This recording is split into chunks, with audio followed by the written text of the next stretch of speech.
എങ്ങനെയെങ്കിലും ഈ സ്വർണ്ണക്കൊള്ളയിൽ നമ്മുടെ ഗവൺമെൻറ്റിനെയും ഗവൺമെൻറ് ഭാഗമായിട്ട് വ്യക്തിപരമായിട്ട് എന്നെയും പെടുത്താൻ വേണ്ടിയിട്ടുള്ള വളരെ ബോധപൂർവമായിട്ടുള്ള ഒരു കസർത്ത് എന്നാണ് എനിക്ക് തോന്നുന്നത്. വളരെ സ്ട്രെയിറ്റ് ആയി ചോദിക്കാം, ഇത്ര പ്രധാനപ്പെട്ട രാജ്യത്തെ പ്രധാനപ്പെട്ട ഒരു ക്ഷേത്രത്തിൽ നിന്ന് സ്വർണ്ണപ്പാളി പുറത്തേക്ക് കൊണ്ടുപോകുന്നു, അത് ആ വകുപ്പിന്റെ മന്ത്രി അറിഞ്ഞിട്ടില്ല എന്ന് പറയുന്നതിലെ യുക്തി എന്താ? അത് ജനങ്ങൾ അങ്ങനെയല്ലേ, ഞങ്ങൾക്കൊക്കെ അങ്ങനെ ചിന്തിക്കാൻ കഴിയുള്ളൂ മാധ്യമങ്ങളിൽ കേൾക്കുമ്പോൾ, അറിഞ്ഞിട്ടേ ഇല്ല എന്നത്. കടകംപള്ളി സുരേന്ദ്രൻ MLA എന്ന് കേൾക്കുമ്പോൾ ഇപ്പോൾ വരുന്ന ഒരു ഹെവി വാക്ക് ശബരിമലയാണല്ലോ. ശബരിമലയുമായി ചുറ്റിപ്പറ്റി പല സംശയങ്ങൾ നിൽക്കുന്നൊക്കെ ഒരു സന്ദർഭം, അല്ലെങ്കിൽ രാഷ്ട്രീയപരമായി പലരും അത് ഉപയോഗിക്കുന്നു. തുടക്കത്തിൽ ചോദിക്കാനാണെങ്കിൽ ഞങ്ങൾക്കൊന്നും മനസ്സിലാവാത്തൊരു കാര്യം, ഈ ഒരു ദേവസ്വം വകുപ്പുണ്ട്, ഇപ്പൊ ദേവസ്വം മന്ത്രിയായിരുന്നു അങ്ങ് കാലഘട്ടത്തിൽ, ദേവസ്വം വകുപ്പുണ്ട്, ദേവസ്വം ബോർഡുണ്ട്. എന്താണ് ഈ രണ്ട് സംഗതികൾ തമ്മിലുള്ള ഒരു ഇടപെടൽ, അന്തർധാര എന്താണ് എന്ന് പറയുന്ന പോലെ ഇതിന്റെ സ്ട്രക്ചർ എന്താണ്? തന്ത്രിന്ന് കേൾക്കുന്നു, പോറ്റിന്ന് കേൾക്കുന്നു, ഒരു ഹയറാർക്കി ഉണ്ടാവുമല്ലോ, അതെന്താണ്? എങ്ങനെയാണ് ഒരു മന്ത്രിക്ക് ഈ ഇത്തരം വലിയ ക്ഷേത്രങ്ങളിൽ ഇടപെടാനുള്ള സാധ്യതകൾ? എത്രത്തോളം റോളുണ്ട്? ദേവസ്വം വകുപ്പിൻ്റെ പ്രവർത്തനം എന്ന് പറയുന്നത് പരിമിതമായ പ്രവർത്തനം മാത്രമേ ദേവസ്വം വകുപ്പിന് ചെയ്യേണ്ടതായിട്ടുള്ളൂ. നമ്മുടെ ആയിരക്കണക്കായിട്ടുള്ള ക്ഷേത്രങ്ങളിൽ വളരെ പ്രധാനപ്പെട്ട കുറേ ക്ഷേത്രങ്ങളുണ്ട്.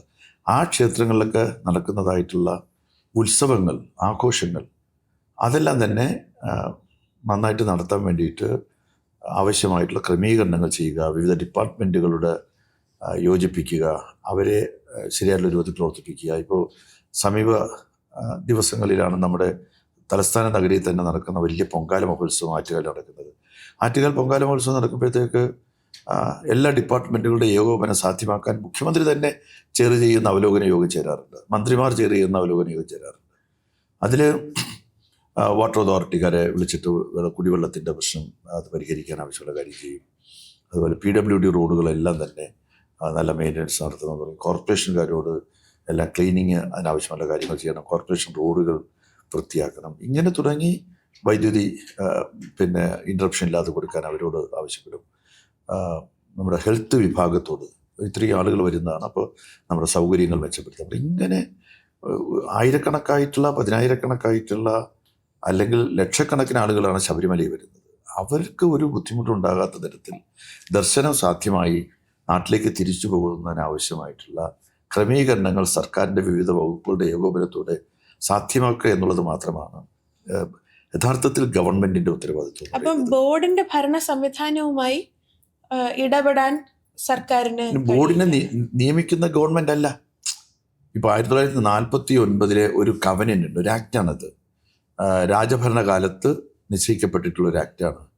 ആ ആക്ടിൻ്റെ വകുപ്പുകളുണ്ട്, ഞാനത് നോക്കുന്നില്ല. പക്ഷേ അതിനകത്ത് പറയുന്ന പ്രധാനപ്പെട്ട 2-3 കാര്യങ്ങളുണ്ട്. ഒന്ന്, 2 അംഗങ്ങൾ, ആകെ 3 അംഗങ്ങളാകണം ബോർഡിലുണ്ടാകേണ്ടതെന്ന് ആക്ട് വ്യവസ്ഥ ചെയ്യുന്നുണ്ട്. അതിൽ 2 അംഗങ്ങൾ എടുക്കേണ്ടത് ആക്ട് പറയുന്നത് മന്ത്രിസഭയിലെ ഹിന്ദുക്കളായിട്ടുള്ള മന്ത്രിമാർ ചേർന്നിട്ടാണ്.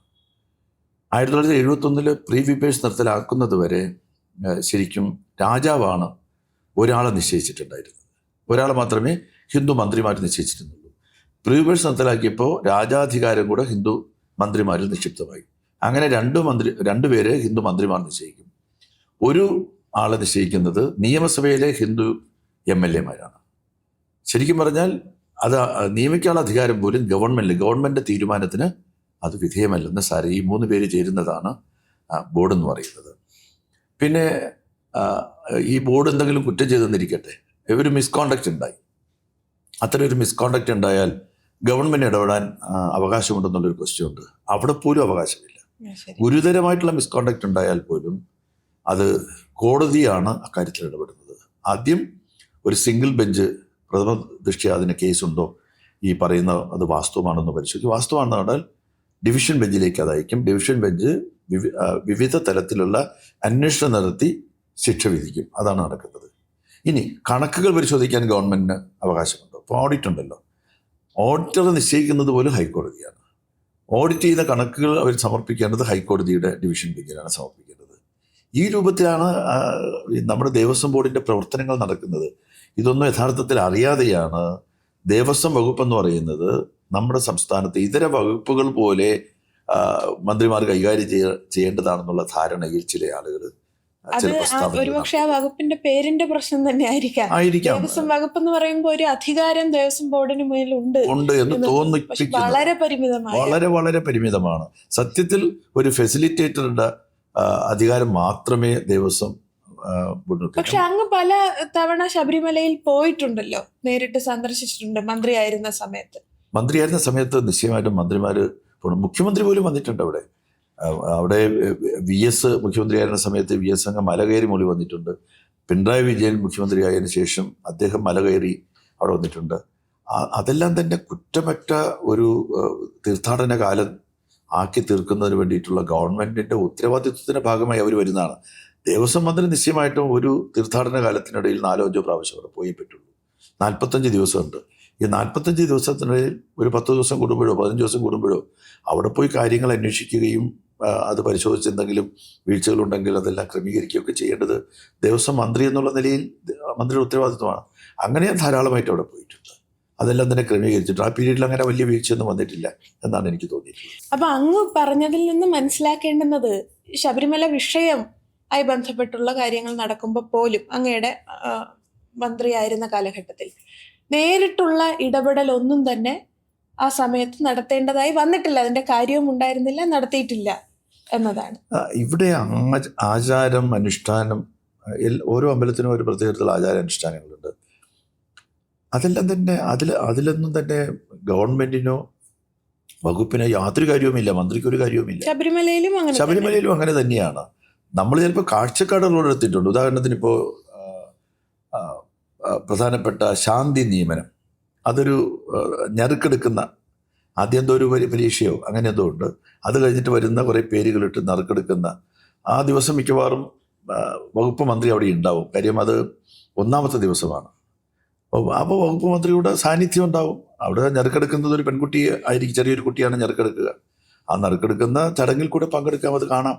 അതല്ലാതെ നമുക്ക് അതടക്കം ഒരു കാര്യത്തിലും ക്ഷേത്രങ്ങളിൽ നടക്കുന്നതായിട്ടുള്ള ഉത്സവ ആചാരങ്ങൾ, അനുഷ്ഠാനങ്ങൾ, അതിനോടൊന്നും തന്നെ നമുക്ക് യാതൊരു തരത്തിലും 49 കവനന്റ് പ്രകാരമുള്ള കാര്യങ്ങൾ തന്നെയാണ് ഇപ്പോഴും ബോർഡിന്റെ ഭരണ സംവിധാനം.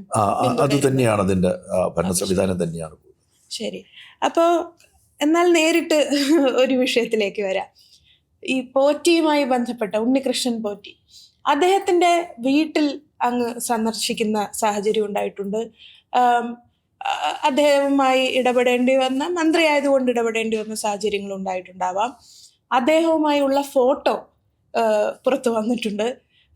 ഈ ഘട്ടത്തിലൊക്കെ സാധാരണ ജനങ്ങൾക്കുണ്ടാകുന്ന പല സംശയങ്ങളുണ്ട്. അത്രയധികം ഫ്രണ്ട്സ് ആണോ ഉണ്ണികൃഷ്ണൻ പോറ്റിയും കടകംപള്ളി സുരേന്ദ്രനും? അങ്ങനെ ഒരു ഫ്രണ്ട്ഷിപ്പിന്റെ ആവശ്യമൊക്കെ ഒരു മന്ത്രിക്കുണ്ടോ എന്ന ചില സംശയങ്ങളും ഒക്കെ ആളുകൾക്ക് സ്വാഭാവികമായി ഉണ്ടാവാമല്ലോ. മാധ്യമങ്ങളിൽ അങ്ങനെയാണ് ഞങ്ങളൊക്കെ കാണുന്നത്. അപ്പോൾ അതിനുശേഷം ഇതൊരു വിവാദമായി വന്ന സമയത്ത് അങ്ങ് ഭയന്നോ? യഥാർത്ഥത്തിൽ ഞാൻ ശബരിമല പോയി തുടങ്ങിയ കാലം മുതൽ ഈ പോറ്റിയെ കാണാൻ തുടങ്ങിയതാണ്. 2016 മുതൽ ഉണ്ണികൃഷ്ണൻ പോറ്റിയെ എന്നെല്ലാം ശബരിമലയിൽ ഞാൻ പോയിട്ടുണ്ടോ അന്നെല്ലാം ഉണ്ണികൃഷ്ണൻ പോറ്റി അവിടെ കണ്ടിട്ടുണ്ട്.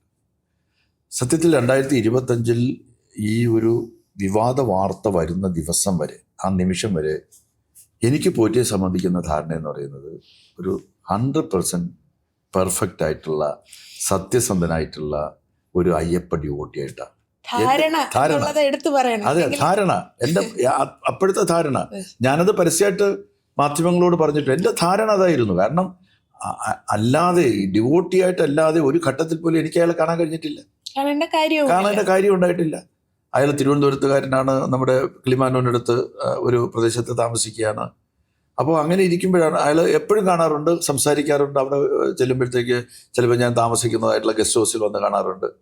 അയാൾ ഞാൻ മനസ്സിലാക്കിയത്, അയാൾ ശബരിമലയിലെ വിവിധ വികസന പ്രവർത്തനങ്ങളിൽ താല്പര്യമുള്ള ഈ ഡോണർമാരെയും അതുപോലുള്ള ആളുകളെയും എല്ലാം തന്നെ അതിന് കൂടുതൽ സഹായം നൽകുന്നത് ഇതര സംസ്ഥാനത്തിലെ ആളുകളാണ്. ആന്ധ്രാപ്രദേശ്, തമിഴ്നാട്, കർണാടകം, അവരൊക്കെയാണ് യഥാർത്ഥത്തിൽ ഈ ശബരിമലയ്ക്ക് വേണ്ടിയിട്ടുള്ള വലിയ സ്പോൺസർമാരായിട്ട് വരുന്നത്. അവിടുത്തെ കേട്ടില്ലേ, അവിടുത്തെ വലിയ സ്വർണ്ണ കൊടിമരം എത്രയോ കോടി രൂപ ചെലവഴിച്ച് ഒരു കമ്പനി നിർമ്മിച്ചു കൊടുത്തിരിക്കുന്നു. അങ്ങനെയൊക്കെ ചെയ്യിക്കുന്നതിന് വേണ്ടിയിട്ട്, അല്ലെങ്കിൽ അവരെല്ലാം പരിചയപ്പെടുത്തുകയോ ബന്ധപ്പെടുത്തുകയോ ചെയ്യുന്നതായിട്ടുള്ള ഒരാളാണ് പിന്നെ ഇദ്ദേഹവും ഒരു വ്യവസായിയോ മറ്റോ ആണ്. അദ്ദേഹത്തിൻ്റെ വക അന്നദാനമൊക്കെ നടക്കാറുണ്ട്.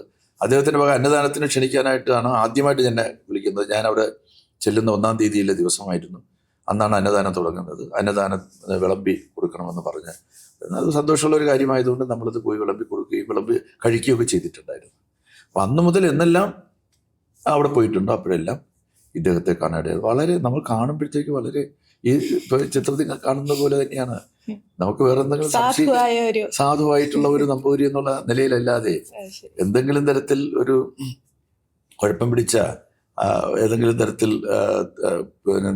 തെറ്റുകൾ ചെയ്യുന്ന ഒരാളായിട്ട് നമുക്ക് മനസ്സിലാക്കാൻ സാധിച്ചിട്ടില്ല. ആ ഘട്ടത്തിലാണ് എന്നോട് കാണാം ഇങ്ങനെ ഒരു ശബരിമലയിലെ ഒരു മീറ്റിംഗ് പമ്പയിൽ വെച്ച് നടക്കുന്ന ഒരു വൈകുന്നേരം പമ്പയിൽ വെച്ച് നടക്കുന്ന ഒരു മീറ്റിങ്ങിന്, അന്ന് നിയമസഭ കൂടുന്ന സമയമായിരുന്നു, വെള്ളിയാഴ്ച മറ്റാണെന്നാണ് എൻ്റെ ഒരു ഓർമ്മ. അന്ന് രാജു ഉണ്ടായിരുന്നു, രാജു അബ്രഹാം, ഈ ശബരിമല ഇരിക്കുന്ന റാന്നി MLA ആയിരുന്നു. ഞങ്ങൾ രണ്ടുപേരും കൂടെ ഒരുമിച്ച് പോകുന്ന ഘട്ടത്തിലാണ്. നേരത്തെ പറഞ്ഞ പ്രകാരം തന്നെ ഉച്ചയ്ക്ക് ഞങ്ങളിവിടെ നിറങ്ങുന്നത്. ഞാൻ രാജുവിനോട് പറഞ്ഞു, പൊറ്റൂരുടെ വീട്ടിൽ എന്തോ ഒരു ചടങ്ങോട്ട് വിളിച്ചിട്ടുണ്ട്, നമുക്ക് അവിടെ കയറിയിട്ട് ഒരു 10 മിനിറ്റ് എടുത്ത് നമുക്ക് പോകാം, അവിടെ നിന്ന് ഭക്ഷണം കഴിക്കാം. അങ്ങനെ ഞങ്ങൾ അവിടെ ഇറങ്ങി. അവിടെ പിന്നീടാണ് എനിക്ക് മനസ്സിലായത്, ഈ ചിത്രമെല്ലാം കണ്ടപ്പോഴാണ് 7 വർഷത്തിന് മുമ്പ് നടന്ന കാര്യമല്ലേ, അവിടെ എന്തിനാ പോയെന്നറിയാമെന്നുള്ളതല്ലാതെ എപ്പോഴാണ് പോയത്, എന്തിനാണ് പോയതെന്നൊന്നും എൻ്റെ ഓർമ്മയിലില്ല. ഞാൻ യഥാർത്ഥത്തിൽ ഇത് തന്നെ മനസ്സിലാക്കിയത് എൻ്റെ ഗൺമാന്മാരെ വിളിച്ച്, 3 ഗൺമാന്മാരുണ്ടായിരുന്നു. ആ ഗൺമാന്മാരെ വിളിച്ചാണ് ഇത് മനസ്സിലാക്കിയത്, നമ്മളവിടെ പോയിട്ടുണ്ടോ, പോയത് ഏത് കാര്യത്തിനാണ് പോയിട്ടുള്ളത്. അപ്പോൾ 3 ഗൺമാന്മാരിൽ ഒരു ഗൺമാൻ പറഞ്ഞു, സാബു എന്ന് പറയുന്ന ഗൺമാൻ, ഇപ്പോൾ പോലീസിൽ നിന്ന് റിട്ടയർ ചെയ്തു. സാബു എന്നോട് പറഞ്ഞു, സാർ നമ്മൾ ഒരു പ്രാവശ്യം വീട്ടിൽ പോയിട്ടുണ്ട്, അന്ന് അവിടുന്ന് നമ്മൾ ഭക്ഷണം കഴിച്ചിട്ടുണ്ട്. അപ്പോൾ ഞാൻ അയാളോട് ചോദിച്ചു, എന്താവശ്യത്തിനാണ് പോയതെന്ന് സാബുവിന് ഓർമ്മയുണ്ടോ എന്ന് ഞാൻ ചോദിച്ചു. അപ്പോൾ അത് സാബുവിന് ഓർമ്മയില്ല. ഞാൻ വിചാരിച്ചത് ഏതോ ഒരു കുട്ടിക്ക് എന്തോ ഒരു സമ്മാനം കൊടുക്കാൻ എന്ന് തന്നെയാണ് ഞാൻ വിചാരിച്ചത്. പിന്നീട് ഫോട്ടോ വന്നപ്പോഴാണ് പ്രായം ചെന്ന അച്ഛന് ഒരു സമ്മാനം കൊടുക്കുന്ന ഒരു ചിത്രം കണ്ടത്, അതിന് പോയതാണ്. പിന്നീടാണ് മനസ്സിലായത്, അത് മാത്രമല്ല വേറൊരു ആ കുടുംബത്തിൽ തന്നെ അയാളുടെ സഹോദരിയുടെ മകൾക്ക് എന്തോ വലിയ മാർക്കെല്ലാം കിട്ടിയ സമയത്ത് ഏതോ ഒരു ഉന്നത വിജയം കരസ്ഥമാക്കിയപ്പോൾ അതിനൊരു മൊമെൻ്റ് കൊടുക്കാനായിട്ട് പോയിട്ടുണ്ട്. അന്നെല്ലാം അദ്ദേഹം ദേവസ്വം വകുപ്പ് മന്ത്രി എന്ന നിലയിലുള്ള ബന്ധം പുലർത്താൻ ശ്രമിക്കുകയായിരുന്നു. നിശ്ചയമായിട്ടും ഇവരൊക്കെ അങ്ങനെയുള്ളവരാണല്ലോ. അവരൊക്കെ ഇപ്പോൾ ഞാൻ ദേവസ്വം മന്ത്രിയാണെങ്കിൽ ദേവസ്വം മന്ത്രിയുമായിട്ടൊരു ബന്ധമുണ്ടെന്നൊക്കെ ഒന്ന് സ്ഥാപിക്കാൻ വേണ്ടി ശ്രമിക്കുക. അതിനാണ് ഈ ഫോട്ടോയൊക്കെ എടുക്കുന്നത്. സോണിയാഗാന്ധിയും ഉണ്ണികൃഷ്ണൻ പോറ്റിയും ഒക്കെയുള്ള ഒരു ഫോട്ടോ പുറത്തു വരുന്നത് തദ്ദേശ തെരഞ്ഞെടുപ്പിന് മുൻപേയാണ്. ആ സന്ദർഭത്തിൽ ഇടതുപക്ഷ നേതാക്കൾ ആരും ആ ഫോട്ടോ രാഷ്ട്രീയ പ്രചരണത്തിനായി ഉപയോഗിച്ചിരുന്നില്ല. അത് നിങ്ങളുടെ കുഴപ്പമില്ലേ? അത് നിങ്ങൾക്ക് അങ്ങനെ ഉപയോഗിക്കാമായിരുന്നല്ലോ. തെരഞ്ഞെടുപ്പിന് മുൻപേ വന്ന ഫോട്ടോയാണ് അത്. ആക്ച്വലി നമ്മൾ സോണിയാഗാന്ധിയെ പോലെ ഇന്ത്യയുടെ രാഷ്ട്രീയ രംഗത്ത് ഒരു സമുന്നത നേതൃത്വം കൈയാളുന്ന ഒരു വ്യക്തി ഏതെങ്കിലും തരത്തിൽ ഒരു മോശക്കാരനായിട്ടുള്ള ഒരാളെ തൻ്റെ വീട്ടിൽ വിളിച്ച് കയറ്റി ഇങ്ങനെ പിന്നെ സ്വർണം കൊണ്ടുള്ള അല്ലെങ്കിൽ നൂല് കൊണ്ടുള്ള എന്തോ ഒരു കെട്ടിക്കൊടുക്കുന്നുണ്ട്, ചരടോ അല്ലെങ്കിൽ ബ്രേസ്ലെറ്റ് എന്തോ ഒക്കെ കെട്ടിക്കൊടുക്കുന്നുണ്ട്. അങ്ങനെ ചെയ്യുമെന്ന് ഞാൻ ഇപ്പോഴും വിചാരിക്കുന്നില്ല. ആ ഫോട്ടോ നോക്കുമ്പോൾ നമുക്ക് കാണാൻ കഴിയുന്നത് ഇപ്പോൾ ഈ കേസിൽ ഉൾപ്പെട്ട പോറ്റിയോടൊപ്പം തന്നെ ഈ സ്വർണം വാങ്ങിയെന്ന് പറയുന്നതായിട്ടുള്ള ഒരു വിദ്വാൻ വാങ്ങിയാളും അതിനകത്ത് നിൽക്കുകയാണ്. അപ്പോൾ അതിനകത്ത് വേറെന്തോ തരത്തിലുള്ള ആലോചനകൾ നടന്നിട്ടുണ്ട്. നമ്മുടെ പാർട്ടി ഒരിക്കലും ഇത്തരം കാര്യങ്ങളെ ഉപയോഗപ്പെടുത്തിക്കൊണ്ട് ഒരു രാഷ്ട്രീയ നേട്ടം ഉണ്ടാക്കുന്നതിന് വേണ്ടിയിട്ട് ശ്രമിക്കാറില്ല. അവിടെയെല്ലാം തന്നെ നമ്മൾ മാന്യത എപ്പോഴും പുലർത്താറുണ്ട്. അതിനുശേഷം അങ്ങയുടെ ഫോട്ടോ വെച്ച് ബാക്കി വിവാദങ്ങളും ഒക്കെ വരുന്നുണ്ട്. അത് കഴിഞ്ഞപ്പോൾ വീണ്ടും സോണിയാഗാന്ധിയുടെ ചിത്രം CPIM തന്നെ മാധ്യമങ്ങളുടെ ശ്രദ്ധയിൽപ്പെടുത്തുന്ന സാഹചര്യം ഉണ്ടായി. അതൊരു ടിറ്റ് ഫോർ ടാറ്റായി എടുത്തതാണ്. CPM ഔദ്യോഗികമായിട്ടൊന്നും ചെയ്തിട്ടൊന്നുമില്ല. സ്വാഭാവികമായിട്ടും ഇതിനെ പ്രതിരോധിക്കാനായിട്ട് ആളുകൾക്ക് താല്പര്യം വരുമല്ലോ. അനാവശ്യമായിട്ട് ഒരാളെ മേലിങ്ങനെ ആക്ഷേപം ചൊരിയുമ്പോഴത്തേക്ക് അതിനെ പ്രതിരോധിക്കാനായിട്ട് നമ്മുടെ അനുഭാവികൾക്കും പിന്നെ പാർട്ടി സഖാക്കൾക്കും താല്പര്യം ഉണ്ടാവും. അവരിത് കണ്ടെത്തി പ്രചരിപ്പിക്കാൻ സ്വാഭാവികമായിട്ട് ശ്രമിക്കും. കൊടുത്താൽ കിട്ടാതിരിക്കുമോ? അത് സ്വാഭാവികമല്ലേ? അല്ല, അത് ഇപ്പൊ അങ്ങ് പറഞ്ഞതെല്ലാം മാധ്യമങ്ങളുടെ മുമ്പും പറഞ്ഞിട്ടുള്ള കാര്യങ്ങൾ തന്നെയാണ്. പക്ഷെ ഇപ്പൊ നമുക്ക് സത്യസന്ധമായി ഞാൻ ഒരു കാര്യവും കൂടെ ചോദിക്കട്ടെ, വളരെ സ്ട്രെയിറ്റ് ആയി ചോദിക്കാം. ഇത്ര രാജ്യത്തെ പ്രധാനപ്പെട്ട ഒരു ക്ഷേത്രത്തിൽ നിന്ന് സ്വർണ്ണപ്പാളി പുറത്തേക്ക് കൊണ്ടുപോകുന്നു. അത് ആ വകുപ്പിന്റെ മന്ത്രി അറിഞ്ഞിട്ടില്ല എന്ന് പറയുന്നതിലെ യുക്തി എന്താ? അത് ജനങ്ങൾ അങ്ങനെയല്ലേ, ഞങ്ങൾക്കൊക്കെ അങ്ങനെ ചിന്തിക്കാൻ കഴിയുള്ളൂ. മാധ്യമങ്ങളിൽ കേൾക്കുമ്പോൾ അറിഞ്ഞിട്ടേ ഇല്ല എന്നത് നമുക്കറിയാനുള്ള കാര്യമില്ല, അതുകൊണ്ട് നമ്മൾ അറിയുന്നില്ല. അത് അറിയേണ്ടവരറിഞ്ഞിട്ടുണ്ട്. അറിയേണ്ടതാരാ? അവിടെ ദേവസ്വം കമ്മീഷൻ അറിയണം. ദേവസ്വത്തിൽ പിന്നെ എന്താ തിരുവാഭരണ കമ്മീഷനുണ്ട്, അവരറിയണം. പിന്നെ ദേവസ്വം ഈ ശബരിമല അടങ്ങുന്ന സ്ഥലത്ത് ഒരു അസിസ്റ്റന്റ് കമ്മീഷനുണ്ട്, അവരറിയണം. ദേവസ്വം സെക്രട്ടറി ഉണ്ട്, അവരറിയണം. ദേവസ്വം ബോർഡുണ്ട്, അവരറിയണം. പിന്നെ ശബരിമലയിലെ ഉദ്യോഗസ്ഥന്മാരുണ്ട്, അവരറിയണം. തന്ത്രിയുണ്ട്, അദ്ദേഹം അറിയണം. പോറ്റിയുണ്ട്, അവിടുത്തെ പ്രധാനപ്പെട്ട ഒന്നാമത്തെ ശാന്തിക്കാരനും രണ്ടാമത്തെ ശാന്തിക്കാരനും ഇവരെല്ലാം അറിയണം. അവരെല്ലാം അറിഞ്ഞിട്ടുണ്ടാവും. ഒരിക്കലും മന്ത്രി അറിയേണ്ട കാര്യമില്ല. മന്ത്രിയെ ഒന്ന് അറിയിച്ചേക്കുക എന്നുള്ളതിന്റെ ഇല്ല, ഒരിക്കലുമില്ല. അവർക്ക് ആ ഉത്തരവാദിത്വമില്ല. മന്ത്രിക്ക് അത് അറിയേണ്ട കാര്യവുമില്ല. ആ ഉത്തരവാദിത്വം ഇല്ലാത്തത് കൊണ്ട് തന്നെയാണ് അവർ മന്ത്രി അറിയിക്കാത്തത്. ആ ഉത്തരവാദിത്വം ഇല്ല. അത് അവിടെ നടക്കുന്ന കേവലമായിട്ടുള്ള ഇപ്പോൾ ഉദാഹരണത്തിന് ഇവിടെ 2017 ഈ സ്വർണം പൂശിയത്. ആ സമയത്തും മന്ത്രി അറിഞ്ഞിട്ടില്ലല്ലോ. അത് മന്ത്രി അറിയേണ്ട കാര്യമില്ല. അത് ബോർഡിൻ്റെ അധികാരത്തിനകത്ത് വരുന്ന കാര്യം മാത്രമാണ്. ഒരു മന്ത്രിയോട് പോയി പറയേണ്ട ഒരു കാര്യവുമില്ല, ഞങ്ങൾ ഇവിടെ സ്വർണം പൂശാൻ പോവുകയാണ്, അല്ലെങ്കിൽ ഞങ്ങൾ വെള്ളി എടുക്കാൻ വേണ്ടി പോവുകയാണ് എന്നൊന്നും മന്ത്രിയോട് പറയേണ്ട കാര്യമില്ല. മന്ത്രിക്ക് എഴുതേണ്ട കാര്യമില്ല. അത് ആക്സെപ്റ്റ് ചെയ്യേണ്ട കാര്യമില്ല. മാധ്യമങ്ങൾ ആ കാലത്ത് പ്രചരിപ്പിച്ചൊരു കാര്യമുണ്ടായിരുന്നു. ഈ പോറ്റി എനിക്കൊരു നിവേദനം തന്നത് ഞാൻ ഫോർവേഡ് ചെയ്യാനുണ്ടായിരുന്നു. സാധാരണ നിവേദനം കിട്ടിയാൽ ഞാൻ ഫോർവേഡ് ചെയ്യും. പക്ഷേ ഇക്കാര്യത്തിലാണെങ്കിൽ അയാൾ എനിക്കൊരു നിവേദനവും തന്നിട്ടില്ല, ഞാൻ ഫോർവേഡ് ചെയ്തിട്ടുമില്ല. അങ്ങനെ ഫോർവേഡ് ചെയ്തെങ്കിൽ എന്നെ അവരെല്ലാവരും അത് പുറത്തു കൊണ്ടുവന്നേനെ. ഫോർവേഡ് ചെയ്തു ഔട്ട് ഓഫ് നോവെയർ വന്ന ഒരു വർത്തമാനമാണ്. അതെ അതെ, വെറുതെ ഇങ്ങനെ അവർ ഊഹിച്ചു. ചിലപ്പോൾ ഒരു നിവേദനം കൊടുത്തിട്ടുണ്ടാവും, അല്ലെങ്കിൽ ഒരു അപേക്ഷ അന്ന് മെനഞ്ഞു നോക്കിയതാണ്. അങ്ങനെയാണെങ്കിൽ അവിടെ നിന്നാണല്ലോ ഒരു ഫയൽ ഒറിജിനേറ്റ് ചെയ്തത്. ഇവിടെ ഫയൽ ഒറിജിനേറ്റ് ചെയ്യുന്നത് എങ്ങനെയാണ്? അവിടെ ഏത് കാര്യം ചെയ്യണമെങ്കിലും അവിടെ ഒരു ലോക്കൽ ഓഫീസറുണ്ട്. ആ ലോക്കൽ ഓഫീസറാണ് ഫയൽ ഓപ്പൺ ചെയ്യേണ്ടത്. അവിടെ തന്നെ യഥാർത്ഥത്തിൽ സ്പെഷ്യൽ കമ്മീഷണർ തന്നെ അവിടെയുണ്ട്. ഹൈക്കോടതി നിയോഗിച്ച ഒരു സ്പെഷ്യൽ കമ്മീഷണർ, ജില്ലാ ജഡ്ജിയുടെ റാങ്കിലുള്ള ഒരു സ്പെഷ്യൽ കമ്മീഷണർ എല്ലാ കാര്യങ്ങൾക്കും മേൽനോട്ടം വഹിക്കുന്ന ഒരു സ്ഥലമാണ് ഈ ശബരിമല എന്ന് പറയുന്നത്. ഹൈക്കോടതിയുടെ നേരിട്ടുള്ള നിരീക്ഷണം എന്ന് പറയുന്നതാണ്. ഹൈക്കോടതിയുടെ നേരിട്ടുള്ള നിയന്ത്രണം എന്ന് പറയുന്നതാണ്. ഗവൺമെൻറ്റിൻ്റെ ഒരു ഉദ്യോഗസ്ഥൻ അവിടെയില്ല. സർക്കാരിൻ്റെ ഉദ്യോഗസ്ഥന്മാർ ഉത്സവകാലത്ത് പോയി ശബരിമലയിൽ വരുന്നതായിട്ടുള്ള പിന്നെ ഭക്തജനങ്ങളെ 18 പടി കയറ്റാനും അത് ഇറക്കാനും ഒക്കെ നിൽക്കുന്നവരല്ലാതെ അവിടെ നടക്കുന്ന എന്ത് കാര്യങ്ങളെന്ന് അന്വേഷിക്കാനുള്ള ഉത്തരവാദിത്വമൊന്നും നമ്മൾ ആർക്കും കൊടുത്തിട്ടില്ല. അതിന് ഹൈക്കോടതി തന്നെ ഒരു സ്പെഷ്യൽ കമ്മീഷണർ, അദ്ദേഹത്തിൻ്റെ റാങ്ക് എന്ന് പറയുന്നത് ജില്ലാ ജഡ്ജിയുടെ റാങ്കാണ്. അദ്ദേഹത്തിൻ്റെ നേതൃത്വത്തിലാണ് പിന്നെ കാര്യങ്ങളൊക്കെ നടക്കേണ്ടത്. അദ്ദേഹം പോലും അറിഞ്ഞില്ലെന്നാണ് ഇപ്പം പറയുന്നത്. അറിയാതെയാണ് അവർ ഇതെല്ലാം ചെയ്തതെന്നാണ് പറയുന്നത്. ഗവൺമെൻറ്റിന് അറിയേണ്ട യാതൊരു തരത്തിലുള്ള കാര്യവുമില്ല. ഇവിടുന്ന് മാത്രമല്ല, ഏതെല്ലാം അമ്പലങ്ങളിൽ ഏതെല്ലാം തരത്തിൽ സ്വർണം കൊടുക്കുന്നുണ്ട്, മറ്റു വെള്ളി കൊടുക്കുന്നുണ്ട്. മറ്റേ ഗുരുവായൂരാണെങ്കിൽ എല്ലാ ദിവസവും നമ്മൾ കേൾക്കുന്നില്ലേ, സ്വർണത്തിൻ്റെ കൂമ്പാരമാണ് അവിടെ കൊടുക്കുന്നത്. വലിയ കോടിക്കണക്കിന് രൂപയുടെ സാധനങ്ങൾ അവിടെ കൊണ്ടുവന്ന് വലിയ സമ്പന്നന്മാരായിട്ടുള്ള ആളുകൾ കൊടുക്കാറുണ്ട്. വിവാദമാകുമ്പോഴായിരിക്കും അതെ അതെ, എല്ലാം കൊടുക്കാറുണ്ട്. നമ്മൾ അത് ഗവൺമെൻറ്റിൻ്റെ ചോദിക്കേണ്ട കാര്യമല്ല, കൊടുക്കുന്നതെന്ന് പറയേണ്ട കാര്യമില്ല. അതൊക്കെ ഇവർ വിവാദമാക്കാനും എങ്ങനെയെങ്കിലും ഈ സ്വർണ്ണക്കൊള്ളയിൽ നമ്മുടെ ഗവൺമെൻറ്റിനെയും ഗവൺമെൻറ് ഭാഗമായിട്ട് വ്യക്തിപരമായിട്ട് എന്നെയും പെടുത്താൻ വേണ്ടിയിട്ടുള്ള വളരെ ബോധപൂർവമായിട്ടുള്ള ഒരു കസർത്ത് എന്നാണ് എനിക്ക് തോന്നുന്നത്. ഈ വിവാദവുമായി ബന്ധപ്പെട്ട് വ്യക്തിപരമായി കടകംപള്ളി സുരേന്ദ്രനെ ഇത് ബാധിച്ചു, കുടുംബത്തെയും ഒക്കെ മാനസികമായി വിഷമിപ്പിക്കുകയോ? എന്നെ സംബന്ധിച്ചിടത്തോളം വ്യക്തിപരമായിട്ട് കുറച്ച് വിഷമമൊക്കെ ഉണ്ടാവുമല്ലോ, അതുണ്ട്. പക്ഷെ കുടുംബത്തെ അത് വല്ലാതെ ബാധിച്ചിട്ടുണ്ട്. മനസ്സിലല്ലേ? അവർ ദിവസവും കാണുന്ന ചാനലിൽ കാണുന്നത് മുഴുവൻ ഇതല്ലേ, പെട്ടോ പെട്ടില്ലയോ, കുടുങ്ങുമോ കുടുങ്ങില്ലയോ, കടകംപള്ളി പെട്ടു, കടകംപള്ളിയെ തേടി ED, കടകംപള്ളിയെ തേടി SIR, SIT എന്നെല്ലാം പറഞ്ഞിട്ടുള്ള എല്ലാ ദിവസവും കഴിഞ്ഞ 4 മാസക്കാലം എല്ലാ മാധ്യമങ്ങളും ഈ വേട്ടയാട് തന്നെയായിരുന്നു. രാഷ്ട്രീയമായിട്ട് കുറേ കാലമായിട്ട് നിൽക്കുന്ന ഒരാളെന്നുള്ളത് അത് രാഷ്ട്രീയം വന്ന് മനസ്സിലാക്കാനും അതിനെ ആ നിലയിൽ നേരിടാനും മാനസികമായിട്ട് ഞാൻ തയ്യാറെടുത്തിട്ടുണ്ട്. പക്ഷേ ഫാമിലി അങ്ങനെയല്ലല്ലോ.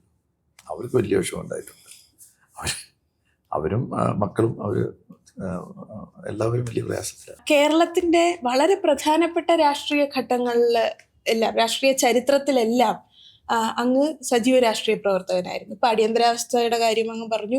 വിഴിഞ്ഞത്തിന് വേണ്ടിയിട്ടുള്ള സമരത്തിന്റെ സമയത്ത് തിരുവനന്തപുരത്തെ ജില്ലാ സെക്രട്ടറി ആയിരുന്നു CPM-ന്റെ എന്ന് സൂചിപ്പിച്ചു. അപ്പോൾ സംഘടനാപരമായി പ്രധാനപ്പെട്ട ചുമതലകൾ, അതോടൊപ്പം ജനപ്രതിനിധിയായിരുന്നു ഏറെക്കാലം, MLA, മന്ത്രി, ഇപ്പോൾ കഴക്കൂട്ടം MLA. ഈ നീണ്ട ജീവിതം, പ്രധാന ജീവിതം, ഇതിൽ നിന്ന് എന്ത് ഉൾക്കൊള്ളുന്നു എന്നുള്ളതാണ് ഒരു നമുക്ക് കൊടുത്താൽ കിട്ടുമെന്നുള്ളതാണ് എൻ്റെ ഒരു വിശ്വാസ പ്രമാണം എന്ന് പറയുന്നത്. പോസിറ്റീവായും നെഗറ്റീവായും. അതെ, ഞാൻ പോസിറ്റീവായിട്ട് മാത്രമേ ഒരു ജനപ്രതിനിധി എന്നുള്ള നിലയിൽ എൻ്റെ സേവനം തേടി വരുന്ന ഒരാളോട് പോലും ഞാൻ കലഹിച്ചിട്ടില്ല. ഒരാളുടെ മുന്നിൽ ഞാൻ മുഖം കറുപ്പിച്ചിട്ടില്ല. ഒരാളുടെ മുന്നിൽ ഞാൻ തിരിഞ്ഞു നിന്നിട്ടില്ല. ചെയ്യാവുന്ന സഹായങ്ങളെല്ലാം തന്നെ കഴിഞ്ഞ 10, 40, 45, 50 വർഷക്കാലത്തെ എൻ്റെ രാഷ്ട്രീയ ജീവിതത്തിൽ ഞാൻ എല്ലാവർക്കും ചെയ്യാൻ വേണ്ടി ശ്രമിച്ചിട്ടുണ്ട്. അതൊന്നും പൂർണ്ണതയിലെത്തിയെന്നൊന്നും പറയാൻ വേണ്ടി സാധിക്കില്ല. നമ്മളങ്ങനെ ചെയ്തു കൊടുക്കാൻ പറ്റുന്ന ഒരാളുമല്ല. പക്ഷേ ഒരു നോട്ടം കൊണ്ട്, ഒരു വാക്കുകൊണ്ട്, ചിലപ്പോൾ മറ്റു തരത്തിലൊക്കെ തന്നെ ജനങ്ങളെ സഹായിക്കാൻ വേണ്ടിയിട്ട് തയ്യാറായിട്ടുണ്ട്. ഞാൻ രാഷ്ട്രീയം എന്ന കാര്യത്തിൽ നോക്കാറില്ല. അത് തന്നെയാണ് എൻ്റെ ജീവിത വിജയം എന്നാണ് ഞാൻ മനസ്സിലാക്കിയത്. എനിക്കെതിരായിട്ടുള്ള വലിയ ആക്രമണങ്ങൾ പല രൂപത്തിൽ നടക്കുമ്പോഴും ആളുകളുടെ മനസ്സിൽ ഞാനുണ്ട്. എൻ്റെ വിശ്വാസം അതാണ്. എത്ര തന്നെ ആക്രമണം നടക്കുമ്പോഴും ഓരോരുത്തരും വന്നിട്ട് ഞങ്ങൾ കൂടെയുണ്ട്, വിഷമിക്കരുത്, ഞങ്ങൾ നിങ്ങളുടെ കൂടെയുണ്ട്, നിങ്ങൾ ഒന്നും പ്രയാസപ്പെടരുത്, നിങ്ങൾ തന്നെ മത്സരിക്കണം, നിങ്ങൾ മാറി നിൽക്കരുത്, മാറി നിന്നാൽ പേടിച്ചു പോയി എന്ന് പറയും, അങ്ങനെ പേടിച്ചു പോയെന്ന് ധരിച്ചു കളയും, അങ്ങനെയൊന്നും പോകരുത് എന്നൊക്കെ പറയുന്നതായിട്ടുള്ള എനിക്ക് വേണ്ടിയിട്ട് അമ്പലത്തിൽ പോയി പ്രാർത്ഥിച്ചിട്ട് പിന്നെ അതിൻ്റെ സംഗതിയുമായിട്ട് വരുന്ന ആളുകൾ, വഴിപാടുമായിട്ട് വരുന്ന ആളുകൾ, 11 ദിവസം തുടർച്ചയായിട്ട് വഴിപാട് നടത്തിയ ആൾ, ഇതൊക്കെ തന്നെ യഥാർത്ഥത്തിൽ നമ്മൾ കൊടുത്തതിന് തിരിച്ചു കിട്ടുന്നതായിട്ടുള്ളതാണ്. നമ്മൾ സ്നേഹമാണ് കൊടുക്കുന്നത്, സ്നേഹം തന്നെയാണ് തിരിച്ചു കിട്ടുന്നത്. ഒരാളോട് പോലും ഒരു കാലുഷ്യത്തോടു കൂടിയോ അല്ലെന്നുണ്ടെങ്കിൽ ഒരാളെ ശത്രുവായിട്ട് കണ്ടോ, എന്തെങ്കിലും പാർട്ടിക്കകത്തൊക്കെ എന്തെങ്കിലും പ്രശ്നങ്ങളുണ്ടാകുമ്പോൾ നമ്മുടെ നിലപാടുകൾ നമ്മൾ പറയും. നമുക്ക് തെറ്റെന്ന് തോന്നുന്ന കാര്യങ്ങൾ തുറന്നു പറയാനും മടിക്കാറൊന്നുമില്ല. അതൊക്കെ പാർട്ടിക്കകത്തുള്ള കാര്യങ്ങളാണ്. എന്നാൽ പോലും ഒരു ശത്രുതാ മനോഭാവത്തോടു കൂടി ഒരു കുഞ്ഞിനെയും ഞാൻ ഇന്നുവരെ നോക്കി കണ്ടിട്ടില്ല, നാളെയും നോക്കി കാണാനായിട്ട് ഉദ്ദേശിക്കുന്നില്ല, ഭാവി മരിക്കുന്നതുവരെ അങ്ങനെ കാണില്ല. അതുവരെ അതാണ് ഈ തിരിഞ്ഞു നോക്കുമ്പോഴത്തേക്ക് രാഷ്ട്രീയ പ്രവർത്തന ജീവിതത്തിലും അതുപോലെ തന്നെ വ്യക്തി ജീവിതത്തിലുമൊക്കെ എനിക്ക് ഉണ്ടാക്കിയെടുക്കാൻ കഴിഞ്ഞതെന്നാണ് ഞാൻ കരുതുന്നത്. അത് തന്നെയാണ് നമ്മുടെ മുതലെന്ന് പറയുന്നത്, മുതൽക്കൂട്ട്, അല്ലെങ്കിൽ നമ്മുടെ എന്താ പറയുക, നമ്മുടെ സ്വത്ത് എന്ന് പറയുന്നത്. ആളുകൾക്ക് അങ്ങോട്ട് കൊടുത്ത സ്നേഹം അവരെല്ലാവരും 10 മടങ്ങ് എനിക്ക് ഇങ്ങോട്ട് തരുന്നു. അത് എല്ലാവരും അങ്ങനെയാണ്. അപ്പം ആ സ്നേഹം അങ്ങേക്ക് എന്നും ഉണ്ടാവട്ടെ, എന്നും നിലനിൽക്കട്ടെ എന്ന് നമുക്കും അങ്ങനെയൊക്കെ തന്നെയാണ്. ചെറുപ്പക്കാർക്കിടയിലും ഒക്കെ അങ്ങയോട് ആ സ്നേഹമുണ്ട് എന്ന് മാത്രം സൂചിപ്പിച്ചുകൊണ്ട് ഈ പരിപാടിയിൽ പങ്കെടുത്തതിനുള്ള നന്ദി കൂടി അറിയിക്കുന്നു. Thank you. നന്നായിരിക്കട്ടെ.